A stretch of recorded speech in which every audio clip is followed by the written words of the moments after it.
Hi friends, R4iലേക്ക് എല്ലാവർക്കും സ്വാഗതം. നമ്മുടെ സമൂഹത്തിലുണ്ടാകുന്ന പുതിയ മാറ്റങ്ങൾ, ടെക്നോളജി അഡ്വാൻസ്മെൻറ്റ് എന്നിവയെ സ്വീകരിക്കാൻ പൊതുവെ തുടക്കത്തിൽ ജനങ്ങൾ മടി കാണിക്കാറുണ്ട്. എന്നാൽ അപ്രതീക്ഷിതമായിട്ടുണ്ടാകുന്ന ഫോഴ്സ്ഫുൾ ആയിട്ടുള്ള സാഹചര്യങ്ങൾ നമ്മളെ ആ മാറ്റങ്ങൾ ഉൾക്കൊള്ളാൻ പ്രേരിപ്പിക്കുകയും ചെയ്യും. ഇപ്പോൾ 2026 നോട്ട് നിരോധനം ഒരു ഷോക്ക് തെറാപ്പി പോലെയായിരുന്നു അന്ന് പ്രവർത്തിച്ചത്. ജനങ്ങൾ അതുവരെ ശീലിച്ചിരുന്ന പണമിടപാട് രീതികളെ അത് അടിമുടി മാറ്റിയിരുന്നു. അപ്പോൾ അവിടെ ഫോഴ്സ്ഫുള്ളായിട്ട് ഡിജിറ്റലൈസേഷനിലേക്ക് ജനങ്ങൾ പോകേണ്ടി വന്നു. കയ്യിൽ പണമില്ലാതായതോടെ ആളുകൾ Paytm പോലെയുള്ള ഡിജിറ്റൽ വാലറ്റുകൾ, അതുപോലെ UPI ഒക്കെ ഉപയോഗിച്ചുകൊണ്ട് ഇടപാടുകൾ നടത്താൻ തുടങ്ങി. അപ്പോൾ ചെറിയ കടകളിൽ പോലും QR കോഡും വന്നതോടെ ഡിജിറ്റൽ പേയ്മെൻറ്റ് സുരക്ഷിതമാണെന്ന ബോധ്യം ജനങ്ങൾക്കുണ്ടായി. അപ്പോൾ എല്ലാ ഇടപാടുകളും ബാങ്ക് അക്കൗണ്ട് വഴിയായതോടെ മൊത്തത്തിൽ വലിയൊരു ചേഞ്ചാണ് ഉണ്ടായത്. നോട്ട് നിരോധനത്തിൻ്റെ ഉദ്ദേശം മറ്റൊന്നായിരുന്നെങ്കിലും ഈ ഡിജിറ്റൽ പേയ്മെൻറ്റ് രംഗത്ത് ഇന്ത്യക്ക് വലിയ തോതിൽ മുന്നേറാൻ ഇതുകൊണ്ട് സാധിച്ചു. ഇതേപോലെ തന്നെയാണ് EV വെഹിക്കിളുമായി ബന്ധപ്പെട്ട കാര്യങ്ങൾ. അപ്പോൾ നമുക്കറിയാം, ഇവിടെ EVയുടെ ഒരു വിപ്ലവം തുടങ്ങിയിട്ട് കുറേ കാലമായി. പക്ഷേ ആളുകൾ വളരെ വ്യാപകമായിട്ട് EV വാങ്ങുന്നതിൽ ഇപ്പോഴും വിമുഖത കാണിക്കുകയാണ്. അതിന് കുറേ നെഗറ്റീവായിട്ടുള്ള വശങ്ങൾ നമുക്ക് തുടർച്ചയായിട്ട് കേട്ടുകൊണ്ടിരിക്കുകയും ചെയ്യുന്നുണ്ട്. ഒന്ന്, അതിൻ്റെ ഹൈ അപ്ഫ്രണ്ട് കോസ്റ്റാണ്. അതായത് തുടക്കത്തിൽ വലിയ വില കൊടുക്കേണ്ടി വരുന്നു എന്നുള്ളത്.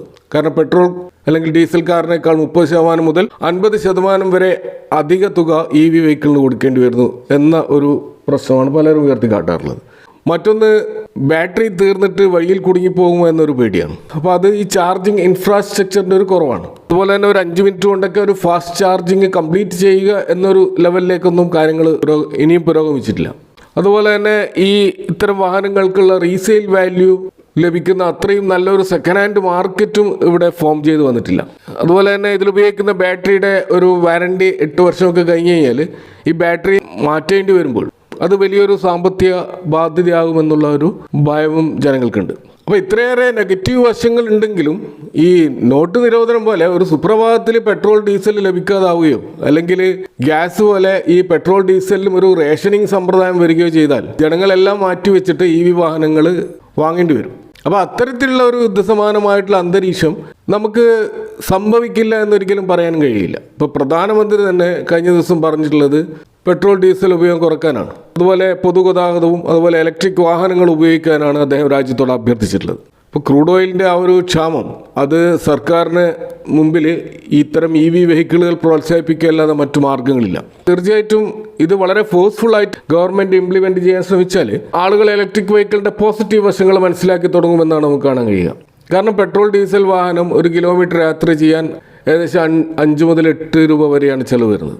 ഇപ്പോൾ പെട്രോൾ ഡീസൽ വില ഉയർന്നതോടുകൂടി ഈ ചിലവ് ഇനിയും വർദ്ധിക്കും. എന്നാൽ ഇലക്ട്രിക് വാഹനങ്ങളുടെ ആ ഒരു കോസ്റ്റ് വരുന്നത് കിലോമീറ്ററിന് 1 രൂപ മുതൽ 1.5 രൂപ വരെയാണ്. അപ്പോൾ ഇത്ര നാളും നമ്മുടെ EVയുടെ ഒരു റേഞ്ചിനെ കുറിച്ചായിരുന്നു ആശങ്ക. പക്ഷേ ഇപ്പോൾ നമ്മൾ കാണുന്നത് കൂടുതൽ റേഞ്ചുകളുള്ള EV വെഹിക്കിളുകൾ മാർക്കറ്റുകളിൽ വന്നുകൊണ്ടിരിക്കുകയാണ്. കൂടാതെ ചാർജിങ് സ്റ്റേഷനുകൾ ഗ്രാമങ്ങളിൽ പോലും വ്യാപിച്ചു കഴിഞ്ഞിരിക്കുകയാണ്.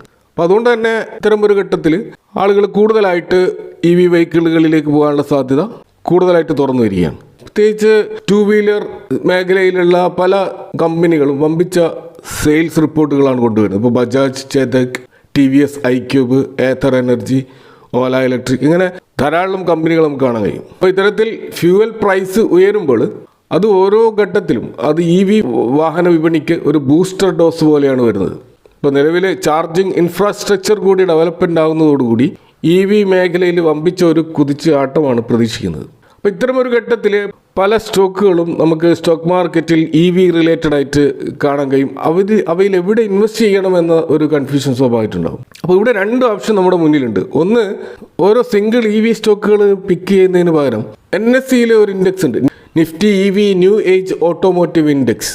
ഈ ഒരു ഇൻഡെക്സിൽ ഏകദേശം 38ഓളം സ്റ്റോക്കുകളാണ്. ഇത് സ്റ്റോക്കുകളുടെ ഒരു ബാസ്ക്കറ്റാണ്. അപ്പോൾ ഈ ഒരു ഇൻഡെക്സിനെ ബേസ് ചെയ്തുകൊണ്ട് പല ETFകളും മാർക്കറ്റിൽ അവൈലബിൾ ആണ്. അപ്പോൾ ഈ ഒരു ETF ഈ 38ഓളം സ്റ്റോക്കുകളിൽ ഇൻവെസ്റ്റ് ചെയ്യപ്പെടുന്ന ETF ആയിരിക്കും. അപ്പോൾ ഈ ഒരു ഇൻഡെക്സിൻ്റെ ഒരു പ്രത്യേകത, അവിടെ EV വെഹിക്കിൾ സ്റ്റോക്കുകൾ മാത്രമല്ല, ആ ഒരു മൊത്തം ഇക്കോസിസ്റ്റത്തിൽ വർക്ക് ചെയ്യുന്ന പല കമ്പനികളും അവിടെ നമുക്ക് കാണാൻ പറ്റും. ഇപ്പോൾ ഓട്ടോമൊബൈൽ മാത്രമല്ല, ഓട്ടോ കമ്പോണൻസ് നിർമ്മിക്കുന്ന കമ്പനികളും അവിടെ ഉണ്ട്. അപ്പോൾ മൊത്തത്തിൽ ഓട്ടോമൊബൈലും ഓട്ടോ കമ്പോണൻസ് നിർമ്മിക്കുന്ന കമ്പനികളും അടക്കമുള്ള ഒരു വെയിറ്റേജ് 64%.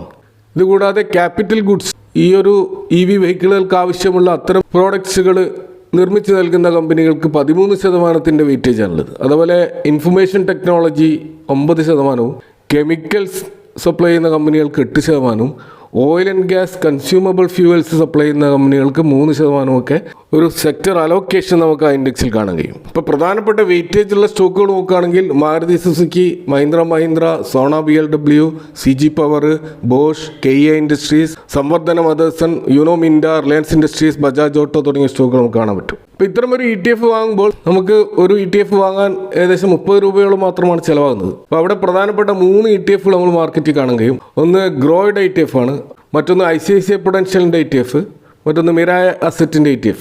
ഈ 3 ETFകളും അത്യാവശ്യം ലിക്വിഡിറ്റിയുള്ള വോളിയം ട്രേഡ് നടക്കുന്ന ETFകൾ തന്നെയാണ്. അപ്പോൾ ETF-ൽ ഇൻവെസ്റ്റ് ചെയ്യുമ്പോൾ ഉണ്ടാകുന്ന ചില പ്ലസ് പോയിന്റ് നോക്കുകയാണെങ്കിൽ ഏത് സ്റ്റോക്ക് വാങ്ങണം, എപ്പോൾ വിൽക്കണം എന്ന് നമ്മൾ തലവുകഞ്ഞ് ആലോചിക്കേണ്ടതില്ല. കാരണം ഇൻഡെക്സ് തന്നെ അണ്ടർ പെർഫോമിംഗ് സ്റ്റോക്കുകളെ 6 മാസം കൂടുമ്പോൾ ചേഞ്ച് ചെയ്തുകൊണ്ടേയിരിക്കും. എന്നാൽ അവിടെ ഒരു ദോഷവശമുള്ളത്, നിലവിൽ ഈ ഒരു 6 മാസത്തിനുള്ളിൽ അണ്ടർ പെർഫോം ചെയ്യുന്ന സ്റ്റോക്കുകൾ നമ്മൾ ക്യാരി ചെയ്യേണ്ടി വരും. ഇപ്പോൾ ഉദാഹരണത്തിന് നമ്മൾ ഈ ഇൻഡെക്സിലുള്ള 38 സ്റ്റോക്കുകൾ നോക്കിക്കഴിഞ്ഞാൽ അതിൽ ഏകദേശം 50 മുതൽ 70% സ്റ്റോക്കുകൾ മാത്രമാണ് നന്നായിട്ട് പെർഫോം ചെയ്യുന്നുണ്ടാവുക. ബാക്കി പല സ്റ്റോക്കുകളും അണ്ടർ പെർഫോമിംഗ് സ്റ്റോക്കുകളും അവിടെ ഉണ്ടാവും. അപ്പോൾ അതുകൂടി നമ്മൾ കയ്യിൽ വെക്കേണ്ടി വരും എന്ന ഒരു ദോഷവശമാണുള്ളത്. എന്നാൽ ആവറേജ് റിട്ടേൺ നമുക്ക് ലോങ് ടേമിൽ പ്രതീക്ഷിക്കാൻ കഴിയും.